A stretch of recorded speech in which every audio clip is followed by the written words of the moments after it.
चलिए चाय पर चर्चा की शुरुआत करते हैं और सबसे पहले बात होगी ऋषभ पंत की। ऋषभ की फिटनेस में देखिए तेजी के साथ सुधार हो रहा है। बीते दिनों वो स्टिक्स के सहारे चहलकदमी करते हुए देखे गए। अब उनका एक वीडियो भी सामने आया है जिसमें वो स्विमिंग पूल में स्टिक के सहारे चलने की बाकायदा कोशिश कर रहे हैं। बिल्कुल, और ये वीडियो देखकर ऋषभ के फैंस बेहद उत्साहित हैं। उन्हें उम्मीद है ऋषभ बहुत जल्द ही फिट हो जाएंगे, लेकिन इस वक्त ऋषभ पंत की स्थिति क्या है, वो कब तक फिट हो जाएंगे, कब तक उनकी मैदान पर वापसी होगी, इन तमाम मुद्दों पर हम बात करेंगे अपने स्पोर्ट्स संवाददाता निखिल नाथ से। साथ ही हमसे जुड़ेंगे sports injury expert doctor Shiv Chouksey. लेकिन पहले वो वीडियो देख लेते हैं जो खुद ऋषभ पंत ने सोशल मीडिया पर शेयर किया है।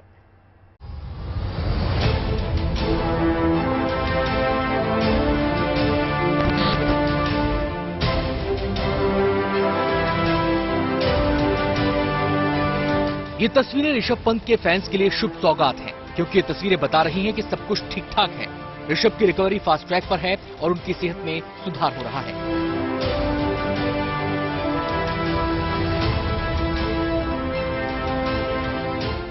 मैदान पर टीम इंडिया को इस खब्बू सुपरस्टार की कमी खल रही है।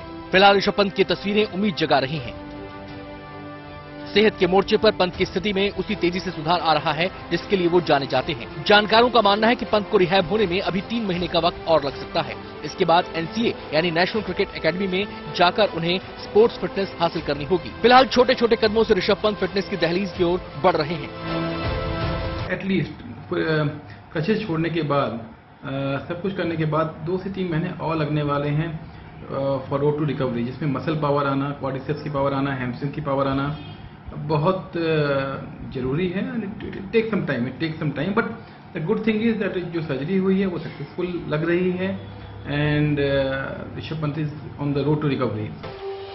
ऋषभ पंत ने अपने सोशल मीडिया हैंडल पर यह वीडियो शेयर किया है। छोटी चीजें, बड़ी चीजें और बीच में हर चीज के लिए आभारी हूं। क्रिकेट के मैदान पर ऋषभ बेबाक और ताबड़तोड़ अंदाज के लिए जाने जाते हैं। उनका यही रुख रिहैबिलिटेशन के दौरान भी नजर आ रहा है।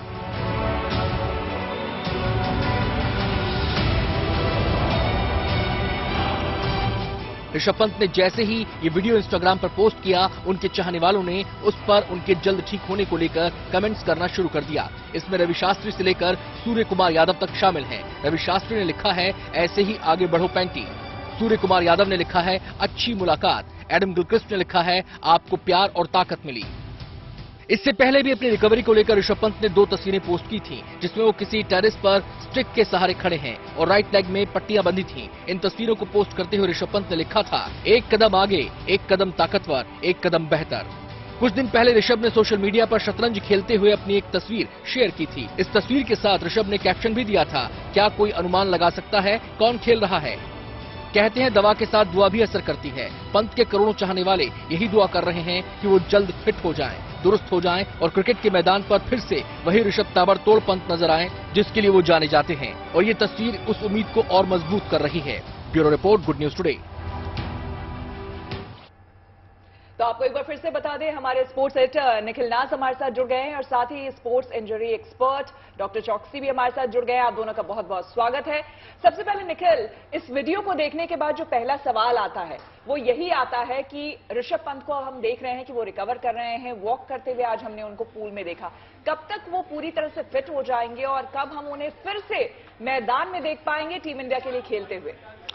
देखिए, उनका फिट होना, जैसे अभी आपने स्पोर्ट्स इंजरी एक्सपर्ट से भी सुना, डॉक्टरों से भी सुना कि लोगों को लगता है कि मैदान पर उनको लौटने के लिए, और जब मैं यहाँ मैदान की बात कर रहा हूं तो आप प्रैक्टिस मैदान के बारे में बात करते हैं। हो सकता है कि उनकी जो फिजियोथेरेपी है, अभी उनकी स्थिति देखते हुए करीब 3 से 4 महीने लग सकते हैं कि वो ये सोचे भी कि वो क्रिकेट का बल्ला उठाएंगे या विकेट कीपिंग करने की कोशिश करेंगे। उससे पहले उनको फिजियोथेरेपी करनी पड़ेगी।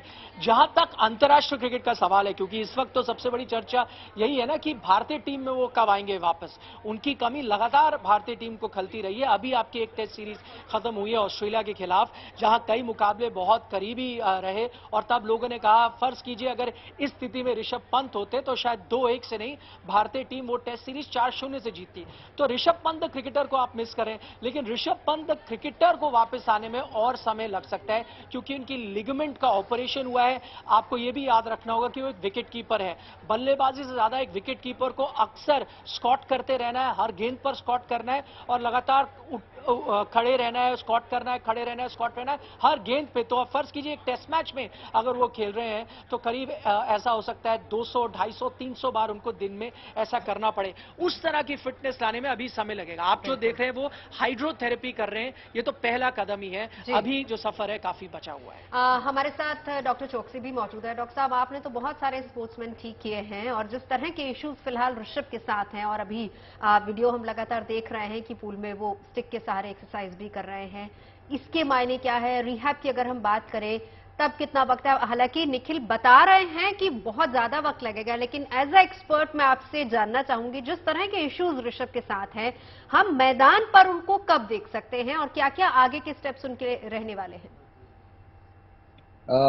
मैम, स्टैंडर्ड डिक्टम किसी भी लिगामेंटस इंजरी के बाद खेल में वापस उतरने का 6 मंथ पीरियड लगता है, जिसमें कि लिगामेंट के बॉडी से वापस जुड़ जाने में और रिहैबिलिटेशन प्रोसेस को स्टार्ट होके ओवर होने में लगता है। तो 6 months is an average time, but considering that इतना एडवांस रिहैबिलिटेशन उनका हो रहा है और पूरी फिजियो टीम उनके साथ लगी हुई है, बहुत ही विख्यात सर्जन ने सर्जरी की है, डेफिनेटली सक्सेसफुल सर्जरी लग रही है, हाइड्रोथेरेपी का प्रयोग हो रहा है and it's just been about 2 months जब उनकी सर्जरी हुई है। हाइड्रोथेरेपी में बॉडी का वेट पूरा निगेट हो जाता है एंड व्हेन द पेशेंट और athlete is able to exercise in the water, वो सारा ग्रेविटी पाता है। ऑल्सो अभी हाल में हमने देखा है कि Ravindra Jadeja who had a similar injury, ligamentous injury knee की हुई थी और उनकी सर्जरी हुई थी and within 6 months he has उनको मैन ऑफ द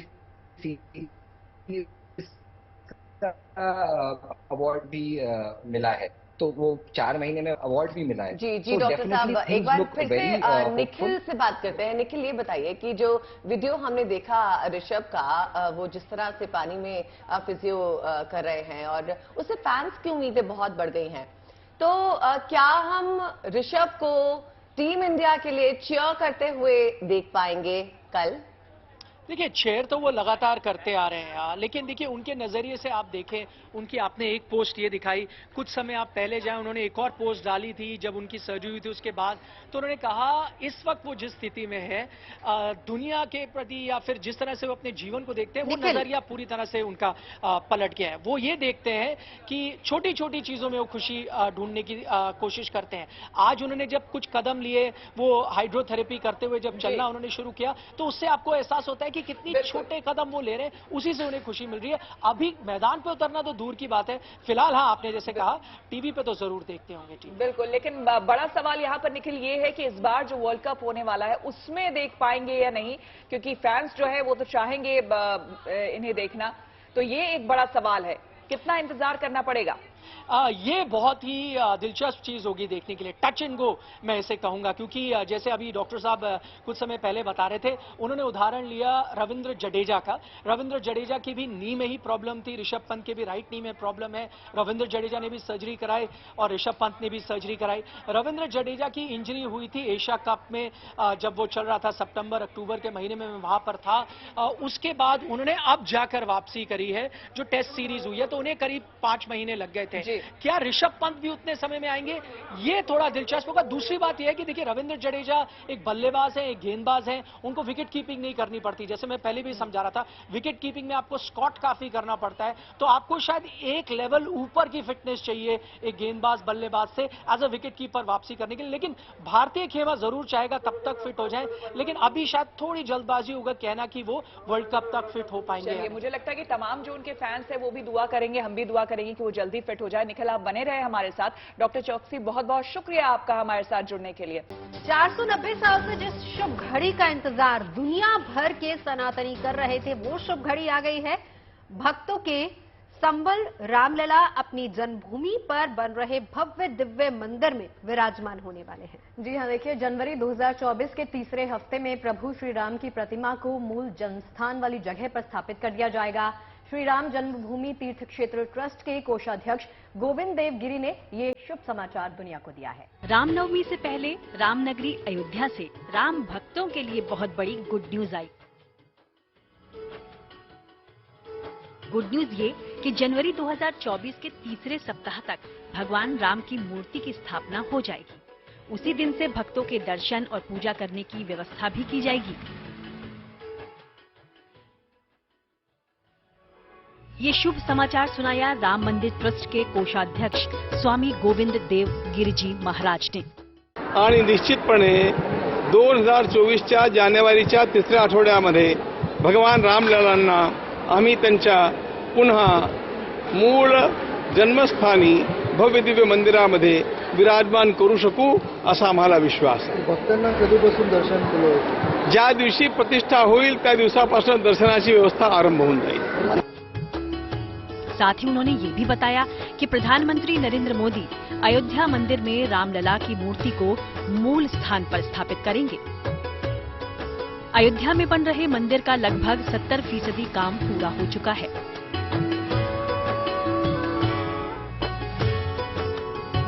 इससे भी ज्यादा तेजी से मंदिर के गर्भगृह का निर्माण कार्य चल रहा है।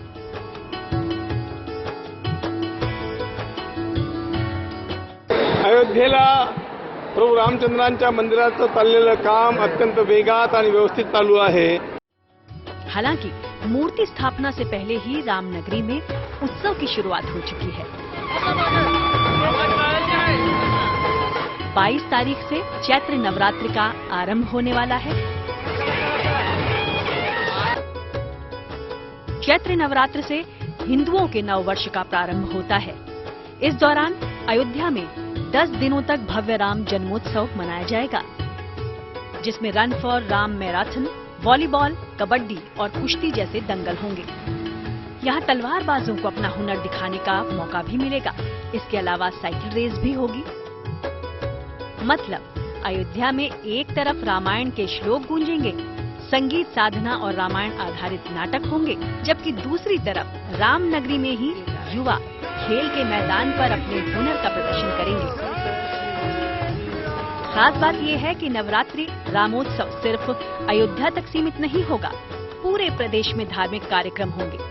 यूपी सरकार ने चैत्र नवरात्र पर अयोध्या समेत राज्य के शक्तिपीठों और मंदिरों में विशेष आयोजन करवाने का फैसला लिया है, जिसके लिए सभी जिलों को 1-1 लाख रुपए का फंड भी दिया जाएगा।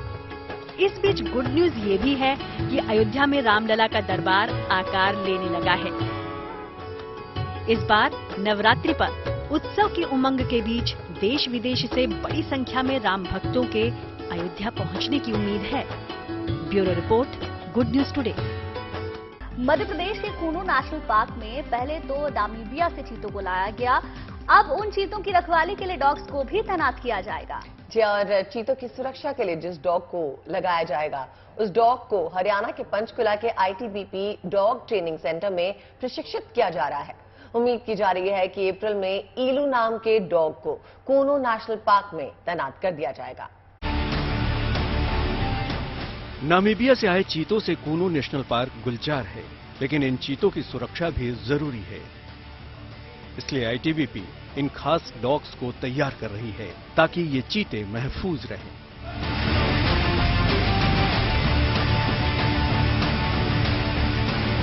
आईटीबीपी के खास प्रहरियों को कड़ी मेहनत के बाद तैयार किया जाता है, तभी तो ये किसी भी साजिश और नापाक मंसूबों को पल भर में भांप लेते हैं। अब तक इनको जिस भी मिशन पर लगाया गया है उसमें परचम लहराया है। मुस्तैदी और तीखी पकड़ के कारण ही कूनो नेशनल पार्क के चीतों की सुरक्षा के लिए इन्हें चुना गया है। मध्य प्रदेश के कूनो नेशनल पार्क में विदेश से लाए गए चीतों की सुरक्षा का जिम्मा अब इन्हीं डॉग्स के जिम्मे होगा।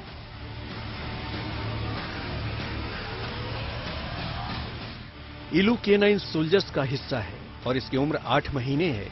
इसी इलू पर नामीबिया से आए चीतों की सुरक्षा की जिम्मेदारी होगी। इलू को पिछले 7 महीने से पंचकुला के ITBP Bhanu national training for dogs में ट्रेंड किया जा रहा है। मध्य प्रदेश के कूनो नेशनल पार्क में इन डॉग्स की तैनाती के अलावा 5 डॉग्स को कर्नाटक के Bandipur tiger reserve park, Rajiv Gandhi national park, Valmiki tiger reserve Bihar, Chandrabhaga tiger reserve park Karnataka, Kali tiger reserve park Karnataka में भेजा जाएगा। फिलहाल ये K9 सोल्जर्स वन्य जीवन से जुड़े सामानों को सूंघने में पूरी तरह से प्रशिक्षित हो गए हैं। जिससे ये डॉग्स जानवरों की खाल की तस्करी और पोर्चिंग रोकने में भी मददगार होंगे। WWF और ट्रैफिक इंडिया से निवेदन प्राप्त हुआ था। हमें पिछले 4-5 साल से हम इनकी ट्रेनिंग करा रहे हैं कि जो ट्रैफिकिंग को रोकने के लिए जो एंटी पोचिंग जो डॉग हमारे पास हैं, उनको ट्रेनिंग के लिए हमारे national training centre for dogs में ये डॉग्स आए हैं और अभी 6 डॉग्स इसमें ट्रेनिंग में हैं, जिसमें फॉरेस्ट गार्ड हैं 6 और 6 असिस्टेंट डॉग हैंडलर्स हैं। 2 अप्रैल के बाद में इनकी पासिंग आउट होगी और उसके बाद इनको डिफरेंट नेशनल पार्क्स में डिप्लॉय किया जाएगा। 3 महीने के लिए बुनियादी ट्रेनिंग और 4 महीने के एडवांस ट्रेनिंग के पूरा होने के बाद ये डॉग्स यहां से एक ट्रेंड सोल्जर की तरह निकलेंगे। जंगलों में जानवरों की अवैध तस्करी को रोकने को लेकर है ITBP कैनाइंस को स्पेशल ट्रेनिंग है वो दे रहा है। फिलहाल आप मेरे पीछे तस्वीरों में देख सकते हैं कि अगर जंगल में कोई स्पॉटेड डियर, सांभर हो या फिर लेपर्ड स्किन हो, स्पॉटेड डियर की खाल हो, कोई उसकी अवैध तस्करी कर रहा है तो तमाम जो ये डॉग्स कैनाइन का जो बैच है वो आसानी से उस शिकारी को पकड़ने में कहीं ना कहीं है मदद करेगा। वीडियो जर्नलिस्ट गिरीश दुर्गापाल के साथ ललित शर्मा, ITBP भानु। दर्शकों को हम ये खबर बताएं, उससे पहले आप लोग ये बताइए कि हर बार जब आप रेस्टोरेंट जाते हैं तो कोई फिक्स्ड रेस्टोरेंट है या फिर आप कुछ नया ट्राई करना चाहते हैं? अदिति, नया इस मायनों में कि एक मल्टी क्यूजीन रेस्टोरेंट होता है तो आप किसी भी क्यूजीन का जायका ले सकते हैं। और मेरा तो फिक्स्ड है क्योंकि मुझे एक पर्टिकुलर फूड बहुत पसंद है। हाँ। नहीं, मैं डिफरेंट टेस्ट ट्राई करूंगी। यहाँ पे नोएडा में एक रोबोटिक्स वाला रेस्टोरेंट क्या बात है, क्या बात है। लोग अलग अलग अपनी राय रख रहे हैं तो आपको मैं खबर भी बता दूं। देखिए, पुराने ढर्रे के रेस्टोरेंट में जाकर अगर आप भी बोरियत महसूस करने लगे हैं तो आपके लिए कुछ नए और जायकेदार ऑफर है। आज हम आपको ले चलते हैं एक ऐसे रेस्टोरेंट में जहां आप लजीज खाने के साथ सफर का भी लुत्फ उठा सकेंगे। हैदराबाद में प्लेटफॉर्म नंबर 65 के नाम से चलने वाले रेस्टोरेंट में जाकर आपको लगेगा कि ये किसी ट्रेन का सफर तो नहीं कर रहे। अच्छा, दिलचस्प ये है कि खाना भी एकदम टॉप क्लास है, टॉय ट्रेन वाला।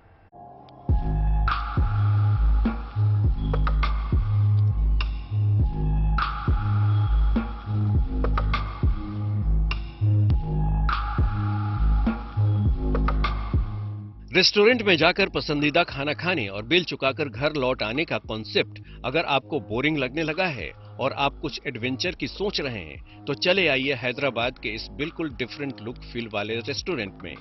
प्लेटफॉर्म 65 रेस्टोरेंट में घुसते ही आपको सुहाने सफर की हसीन फीलिंग होने लगेगी। इस रेस्टोरेंट में प्लेटफॉर्म, ट्रेन और सफर से जुड़े एम्बियंस लजीज खाने का मजा कई गुना बढ़ा देते हैं। रेस्टोरेंट के डिफरेंट ब्लॉक्स का नामकरण भी आंध्र प्रदेश और तेलंगाना के मुख्तलिफ स्टेशनों के नाम पर किया गया है। सबसे खास बात यह है कि यहाँ खाना भी टॉय ट्रेन के जरिए ही सर्व किया जाता है। आपके ऑर्डर का खाना अपलोड कर टॉय ट्रेन बिल्कुल आपके स्टेशन पर आकर रुकेगी और वेटर बड़े चाव से आपको खाना सर्व करेगा। वो ट्रेन का ऊपर खाना टेबल के ऊपर आया तो कैसे रहता बोल के एक थिंकिंग से आया। सो ये थीम, ये अपना रेस्टोरेंट है, ट्रेन थीम का रेस्टोरेंट है। पूरा जो भी खाना है ट्रेन के ऊपर टेबल के ऊपर आता ट्रेन से। प्लेटफॉर्म 65 में आंध्र तेलंगाना के स्पेशल डिशेस के अलावा कॉन्टिनेंटल डिशेस का भी एक बड़ा रेंज सर्व किया जाता है। आपको जो अपना सिटी में ट्रेन मेट्रो चल रहे हैं सेम मॉडल में अपना ट्रेन चलता है। वो बोगी मेट्रो का बोगी कैसे है, अपना ट्रेन का इंजन बोगी भी सेम वो मेट्रो ट्रेन का जो जैसा मॉडल है सेम ट्रेन मॉडल अपना रेस्टोरेंट में फिर रहे हैं। एक बार चेक करिए, देखे तो मालूम पड़ता आपको। पुरानी चीजों से ऊब जाना और नए कॉन्सेप्ट की तलाश करना इंसान की सदियों पुरानी फितरत है। प्लेटफॉर्म 65 इंसान की इसी फितरत की उपज है। Yeah, the concept of serving the food by the train is completely a new concept. So this is my 4th visit to this restaurant. So you can understand how tasty the food will be. So I must try. I'll recommend all of you to must visit this restaurant. Platform 65 restaurant को लेकर बच्चों में खासा craze है क्योंकि उन्हें यहाँ आकर बिल्कुल डिफरेंट माहौल मिलता है। कहीं प्लेटफॉर्म दिखता है, कहीं स्टेशन दिखता है, कहीं पटरी पर दौड़ती टॉय ट्रेन दिखती है। उधर बड़ों को सबसे ज्यादा भा रहा है यहाँ का सुकून। प्लेटफॉर्म, स्टेशन, ट्रेन और सफर का पूरा लुक एंड फील होने के बावजूद उस तरह की आपाधापी यहां नहीं है। Bureau report, good news today. देखिए, चाय पर चर्चा में वो मोड़ आ गया है जब आपको हमें अलविदा कहना पड़ता है। हालांकि मन तो नहीं करता, लेकिन क्या करें, समय की मजबूरी है। तो फिलहाल आज के लिए सायोनारा। यहाँ तो जा रहे हैं हम, लेकिन चाय के एक और वायदे के साथ कि कल फिर लौटेंगे और साथ में मिलकर चाय पियेंगे। जी हाँ, देखिए, खबरों का पिटारा होगा, चाय होगी, हमारी चकल्लस होगी। मैं तो ये कहती हूँ कि जिंदगी में चाय चकल्लस चलती रहनी चाहिए। बिल्कुल, चाय की देखिए दो बातें हैं ना, बहुत ही अच्छी हैं। एक तो सादगी और ताजगी भी। सिर्फ एक प्याला चाय दिन बना देता है। बिल्कुल, और दिन के साथ गुंजन शाम भी। देखिए हमारी शाम कितनी खूबसूरत बनी है। तो कल शाम में इकट्ठे बैठ के चाय पियेंगे 5 बजे।